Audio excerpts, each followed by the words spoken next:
11 मार्च 2023 आज की देश और दुनिया की कई सारी अहम खबरें हैं। यह खबर अफ़गानिस्तान से है। अफ़गानिस्तान में पत्रकारों के कार्यक्रम में आतंकवादी हमला हुआ है। इस हमले में तकरीबन 32 लोग या तो मारे गए या जख्मी हुए हैं।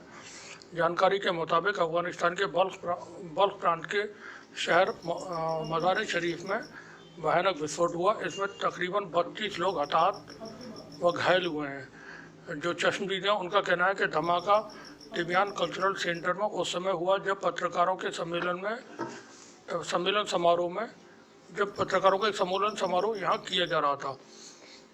इस हमले में 2 लोगों के मारे जाने की पुष्टि हो चुकी है, जबकि 30 लोगों के घायल होने की भी पुख्ता खबर है।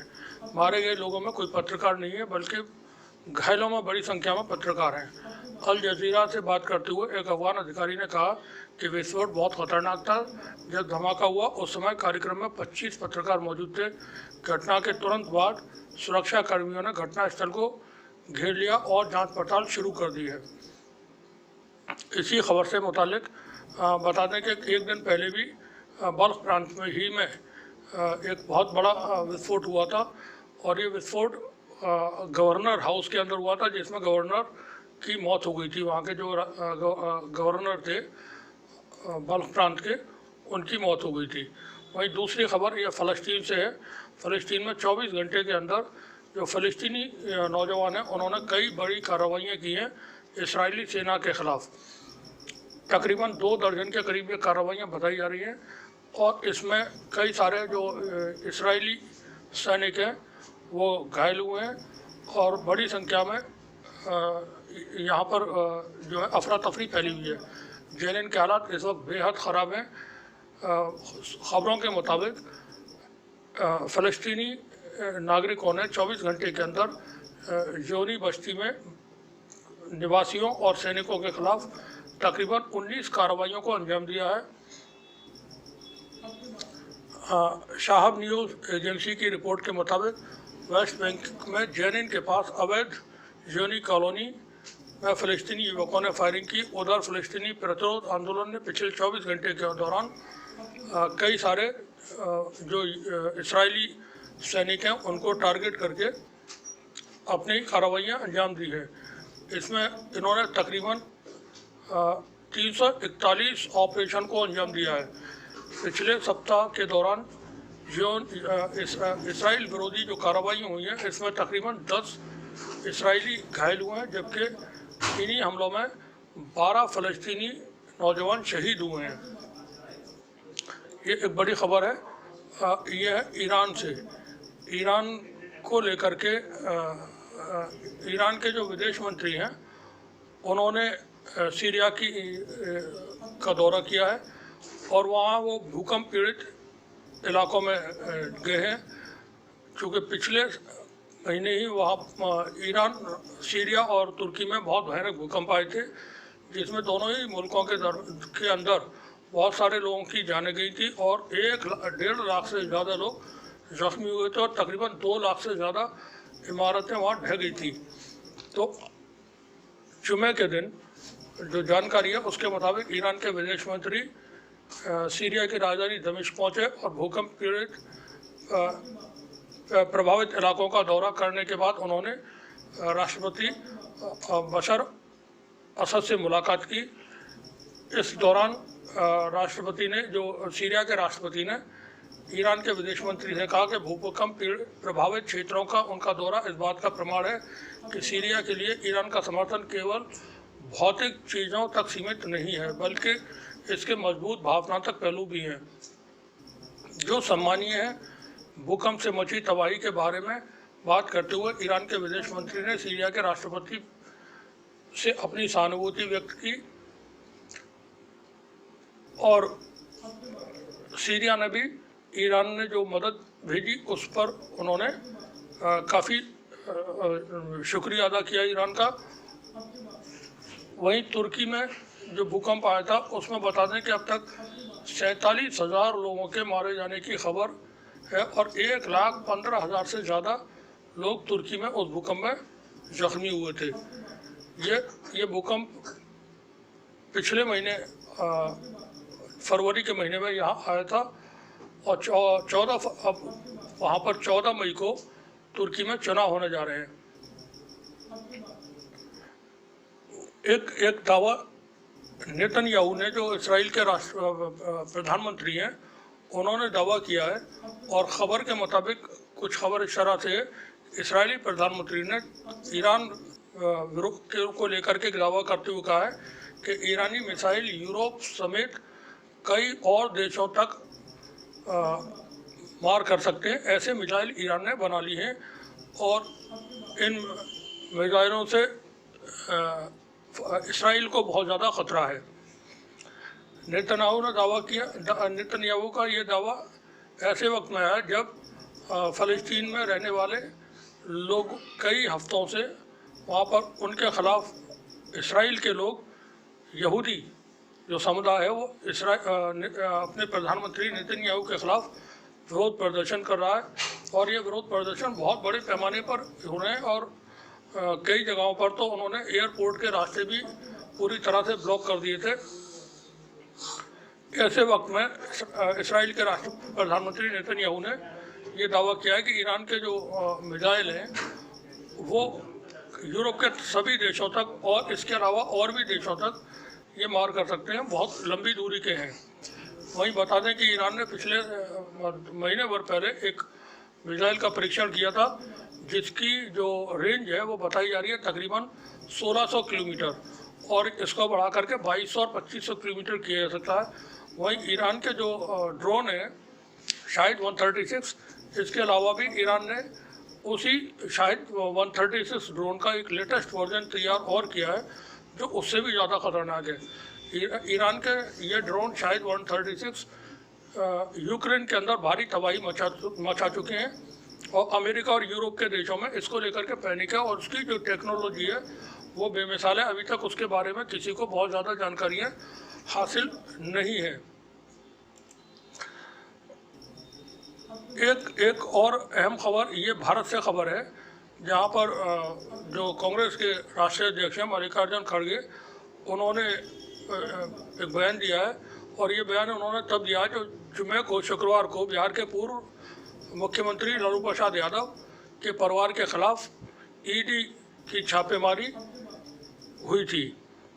इसमें लालू प्रसाद यादव की पत्नी से कई घंटे पूछताछ ईडी ने की है, क्योंकि भारत में चुनाव कई राज्यों में अभी होने जा रहे हैं और अगले साल पार्लियामेंट के चुनाव होंगे, लोकसभा के चुनाव होंगे। उससे पहले विपक्षी पार्टियों को निशाना बना करके ईडी और सीबीआई की कार्रवाइयों में बहुत तेज़ी आ गई है, और इसमें पूरी तरह से विपक्ष के लोग टारगेट पर हैं, चाहे वो बीआरसी जो टीआरएस थी, जो बीआरएस है उसकी नेता हो, या आम आदमी पार्टी के नेता हो, या लालू प्रसाद यादव का परिवार है, या विपक्षी और लोग हैं। जबकि वहीं भारतीय जनता पार्टी से जुड़े हुए तमाम लोग हैं जिनके खिलाफ बड़े बड़े आरोप भ्रष्टाचार के मौजूद हैं, उनके खिलाफ रिपोर्टें हो चुकी थी, लेकिन वो पहले दूसरी पार्टियों में थे और बाद में जब बीजेपी में शामिल हो गए तो उनके खिलाफ किसी तरह की भी कार्रवाई कभी ईडी सीबीआई वगैरह किसी एजेंसी ने नहीं की है।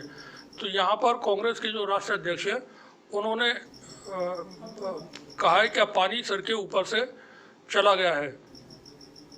ये बात उन्होंने लालू प्रसाद यादव के परिवार के खिलाफ जो ईडी की कार्रवाई एक दिन पहले हुई थी उसको लेकर के की थी। गौरतलब है कि जैसे जैसे 5 राज्यों के विधानसभा और 2024 के आम चुनाव नज़दीक आ रहे हैं, ईडी और सीबीआई ने विपक्षी नेताओं के खिलाफ कार्रवाई तेज कर दी है। शुक्रवार को नौकरी के बदले ज़मीन मामले के बहाने ईडी और सीबीआई ने बिहार के पूर्व सीएम लालू प्रसाद यादव और उनके बेटे उप मुख्यमंत्री तेजस्वी यादव के घरों पर छापेमारी की थी।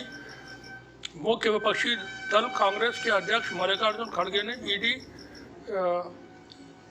ईडी विपक्षी नेताओं ने कहा कि ईडी विपक्षी नेताओं के खिलाफ ईडी और सीबीआई के ये छापे लोकतंत्र की हत्या उन्होंने करार दिया है। पटना के अलावा ईडी ने दक्षिण दिल्ली स्थित तेजस्वी यादव के पर भी छापा मारा। तेजस्वी यादव का जो घर है उस पर भी छापा मारा, जहां पर तेजस्वी यादव अपनी पत्नी के साथ मौजूद थे। इसी कार्रवाई की निंदा करते हुए मल्लिकार्जुन खड़गे ने ट्वीट किया, पिछले 24 घंटे से मोदी जी ने बिहार के उप मुख्यमंत्री तेजस्वी यादव के घर पर ईडी बैठा रखी है। उनकी गर्भवती पत्नी और बहनों को सताया जा रहा है। लालू प्रसाद जी बुजुर्ग हैं, बीमार हैं, तब भी मोदी सरकार ने उनके प्रति मानवता नहीं दिखाई। अब पानी सिर से उतर गया है। उन्होंने कहा कि मोदी सरकार विपक्षी नेताओं पर ईडी सीबीआई का दुरुपयोग कर लोकतंत्र की हत्या का प्रयास कर रही है। इस तानाशाही का जनता मुंहतोड़ जवाब देगी। यानी जो हालात बने हुए हैं मुल्क के अंदर, उसको लेकर के सभी में बेचैनी है। विपक्ष के नेताओं में खासतौर से बेचैनी है कि 2024 के जो चुनाव आ रहे हैं उससे पहले तमाम सरकारी एजेंसियों को विपक्ष के पीछे लगाया हुआ है और उसके ज़रिए इन पे भारी प्रेशर बना करके इस तरह के माहौल बनाने की कोशिश हो रही है कि हमारे दबाव में रहें और चुनाव की तैयारियां भी ना कर सकें और हमारे ऊपर जो हमले हो रहे हैं वो ना कर सकें। वहीं एक अंतर्राष्ट्रीय खबर है, क्योंकि एक बहुत बड़ा समझौता ईरान और सऊदी अरब के बीच चीन की कोशिशों के बाद हुआ है और ईरान और सऊदी अरब पिछले 7 साल से जो उनके दरमियान रिश्ते ख़राब थे और किसी तरह के संबंध नहीं थे, राजनीतिक संबंध एक तरह से टूटे हुए थे, वो बहाल होने जा रहे हैं और इसका पूरी दुनिया ने स्वागत किया है। बता दें कि ये समझौता ईरान और सऊदी अरब के दरमियान जो हुआ है वो चीन की कोशिशों से हुआ है। हमने अपनी एक पिछली रिपोर्ट में भी बताया था कि ईरान के अंदर चाइना ने बहुत हैवी इन्वेस्टमेंट किया हुआ है। वहीं रूस और ईरान के नज़दीकी ताल्लुकात हैं, बहुत गहरे ताल्लुकात हैं। सऊदी अरब के रिश्ते पूर्व जो प्रधानमंत्री थे पाकिस्तान के इमरान खान, उनकी कोशिशों से चीन और सऊदी अरब के रिश्ते बहुत करीब हो गए थे। अब चूँकि चाइना सऊदी अरब से भी अपने रिश्ते बहुत अच्छे बनाना चाहता है, बहाल करना चाहता है और जो एक जंग चल रही है यूक्रेन में, वो जंग के दौरान पूरे अरब देशों से रूस और चाइना ने अपने रिश्ते बहुत बेहतर किए हैं। वहीं ये अरब देश जो पहले एक वक्त में अमेरिका के साथ हुआ करते थे, वो अमेरिका के चंगुल से निकलकर बाहर आ चुके हैं और चाइना और रूस के कैंप में शामिल हो चुके हैं। ऐसे वक्त में ईरान और सऊदी अरब के दरमियान आपस में अगर मामला ख़राब रहते तो उसका नुकसान रूस और चीन दोनों को है।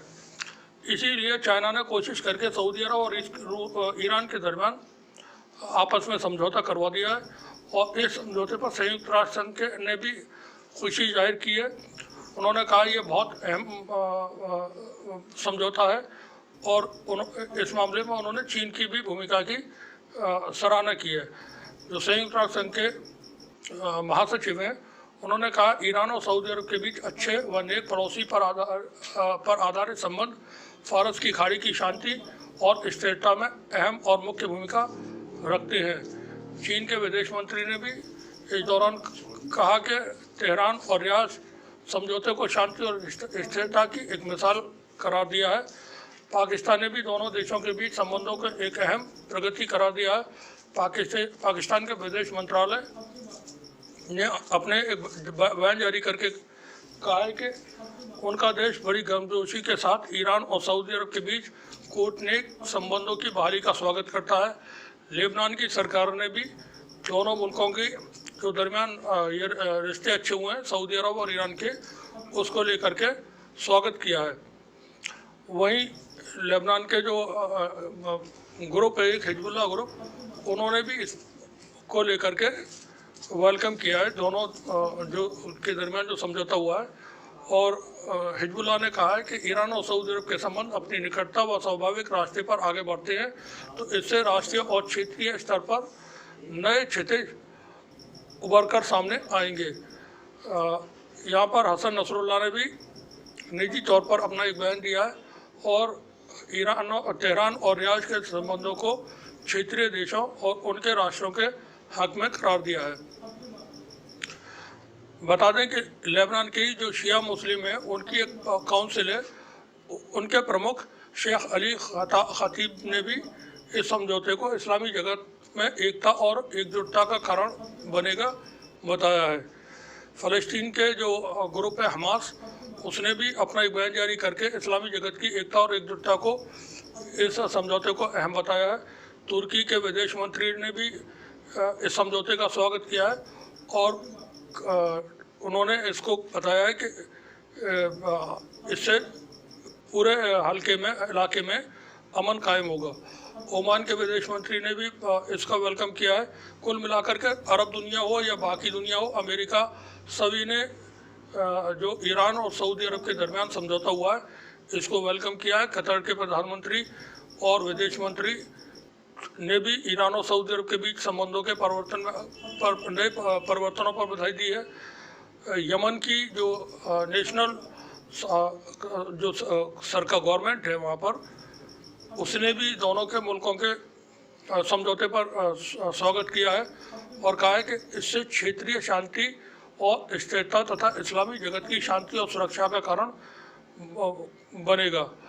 अंसारुल्लाह के जो अंसारुल्लाह एक प्रॉक्सी है ईरान की, उसके जो प्रवक्ता हैं उन्होंने भी ट्वीट कर इस पर अपनी प्रतिक्रिया दी है। बहरीन के विदेश मंत्रालय ने भी एक बयान जारी करके चीन की राजधानी बीजिंग में ईरान और सऊदी अरब तथा चीन के संयुक्त बयान का स्वागत किया है और आशा व्यक्त की है कि तेहरान रियाद संबंध कूटनीतिक गतिविधियों और वार्ता तथा बातचीत के जरिए क्षेत्रीय देशों के बीच मतभेद के समाधान में सकारात्मक कदम उठाएंगे।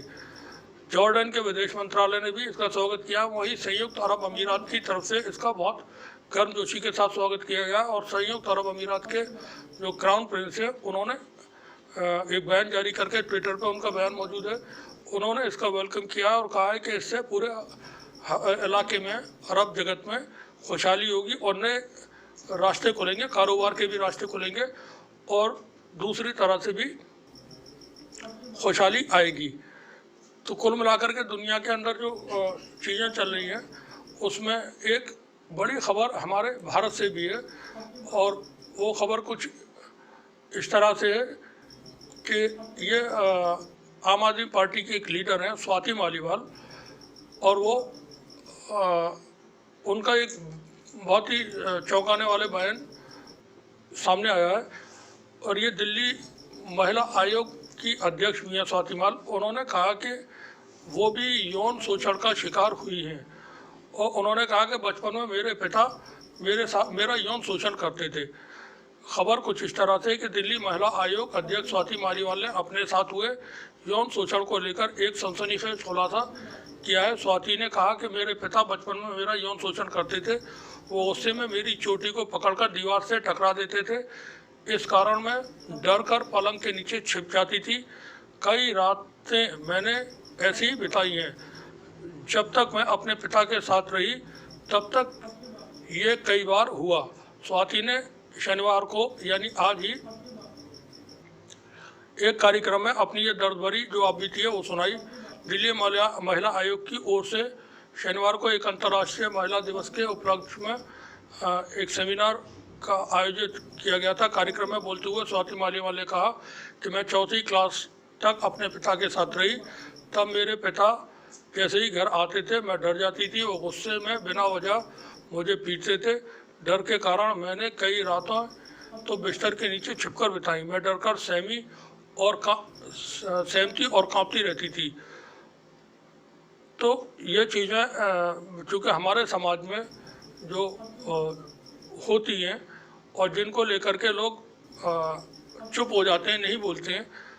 अब ये स्वाति माल ने अपने बचपन की एक दुख भरी बात बताई है और ऐसा बहुत सारे लोगों के साथ होता होगा, क्योंकि ये हमारे समाज की एक सच्चाई है जिसको हम नकार नहीं सकते किसी भी तरीके से, कि बच्चों के साथ उनके परिवार के ही लोग और उनके जो करीबी रिश्तेदार होते हैं और उनके आस पड़ोस में जो लोग रहने वाले होते हैं वही सबसे पहले गलत बर्ताव करते हैं, जिनका असर उनकी शख्सियत पर पूरी उम्र पड़ता है और वो उससे कभी भूल नहीं पाते।